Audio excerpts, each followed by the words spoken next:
ডাক্তারই যে মানে যেখানে চিকিৎসার পয়সার জন্য এসছো ওষুধের, তিনি কে? আপনার আপনি বাপের বাড়ি থাকেন তাই তো? আপনাকে কেউ দেখে না? আমাকে দেখে না, মানে আমার তো হাজবেন্ড আছে, মানে আমার মাকে কেউ দেখে না। আমি মানে মা আমার বাড়ি থাকে। ও মায়ের তো 51 বছর বয়স হয়ে গেছে, আর খাতে পারে না। এবার ওষুধগুলো তো খাওয়াতে হবে বলে। এই এখন ওষুধ কেনার জন্য আপনি সেবার আলো সংগঠনের কাছে সাহায্যের জন্য এসেছেন তাই তো? তুমি ডায়াল করেছিলাম যে তোমার আপনার নাম বলুন। আমার নাম মমতা মণ্ডল, মমতা মজুমদার। আপনার স্বামীর নাম? অভিজিৎ মজুমদার তাই তো? ঠিক আছে, আপনাকে এখন কত টাকা মানে এটা ওষুধ আছে? 700 টাকার ওষুধ আছে তাই তো? তো আমরা সেবার আলো সংগঠনের পক্ষ থেকে যে পয়সা আছে, ঠিক আছে, আপনি এটা নিয়ে যান, ধরুন, আর ওষুধ কিনবেন, ঠিক আছে?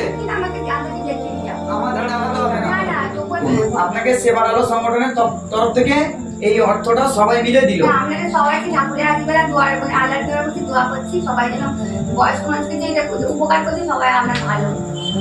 যাক, আপনি এখানে এসে উপকার পেয়েছেন তো? হ্যাঁ উপকার পেয়েছি। আমরা দাদা ভাইকে আমি বলছি যাবে অবশ্যই আমাদের ওখানে সেবা জানো সবাইকে বলছি। আজকে আমি কিনতে পারছি না পয়সা। আজকে আমি তখন ঝাল মুড়ি ছেড়ে ছেড়ে দিয়ে বেড়াতে কাজ করছি, বসে দিয়ে পারবো।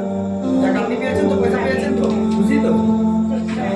আমি মাকে বলছি আজকে আমার দাদাকে বলছি যাই আমাদের যাই যাই ঠিক আছে, ঠিক আছে, আমাদের জন্য খালি তো, আমাদের জন্য তো আমাদের জন্য আর বলবেন না। আপনাদের ঘরে যেতে তো হ্যাঁ হ্যাঁ আমাদের জয়েন্ট ব্যাংকেটারই সামনে।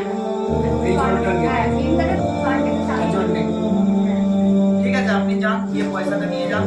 এই আপনার পেমেন্ট হবে না, ব্ল্যাক হয়ে যাবে। তাহলে ঠিক আছে, তাহলে কোনো অসুবিধা নেই। যান, আপনি ওষুধ কিনুন, ওষুধ কিনে খাওয়ান। কারো সমালোচনায় ভেঙে পড়ো না।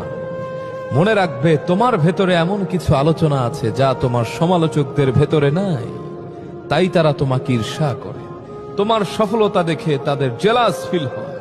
তুমি ঘাবড়ে যেও না, দৃঢ়তার সাথে পথ চলো, তুমি সফল হবে ইনশাআল্লাহ। মনে রেখো, এ দেশের মানুষ সমালোচনা করে অন্যকে স্টার বানায় আর নিজেকে ধাবিত করে জাহান্নামের পথে।